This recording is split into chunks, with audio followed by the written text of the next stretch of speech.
You were outside last night. You may have noticed an amazing sight, the Northern Lights. They were visible from several areas across the country, including here in New Mexico. So Cami from Rio Rancho shared this photo to our You Local Facebook page.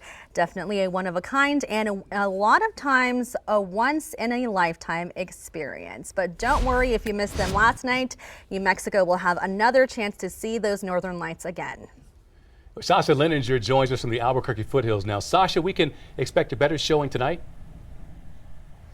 Ron and Darlene, that's exactly right. Experts say tonight's showing could be better than just last night. So if you missed the event Tuesday night, you have another chance today. And I'm told places like this park here in the far northeast part of Albuquerque with very little light pollution could be one of the best places in New Mexico to see it.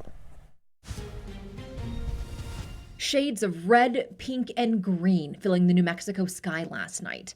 Many of you sharing these gorgeous photos and videos of the Northern Lights. But what exactly causes this breathtaking event? The simple answer, the sun. Yesterday, the sun experienced a very large flare. And a flare is an explosive event that happens in the atmosphere of the sun. The flare is made up of energetic particles from the sun and use solar wind to float through space, eventually colliding with Earth's magnetic field. There's a chance that some of those charged particles stream towards our planet and they come into Earth's atmosphere at the poles. Astronomy professor Jason Jakowitz is referring to the North and South Poles. As the particles travel into the atmosphere, they interact with gases like oxygen and nitrogen, which excite the molecules of gas. When those molecules relax, they give out these beautiful colors. The hues of the Northern Lights are dependent on the gases in the atmosphere. New Mexicans seeing a lot of red, pink, and purple shades.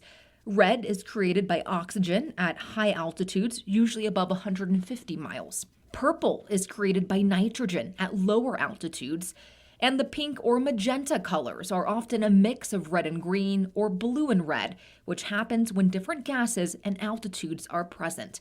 The most common color is green, which is produced by oxygen at altitudes of 60 to 150 miles.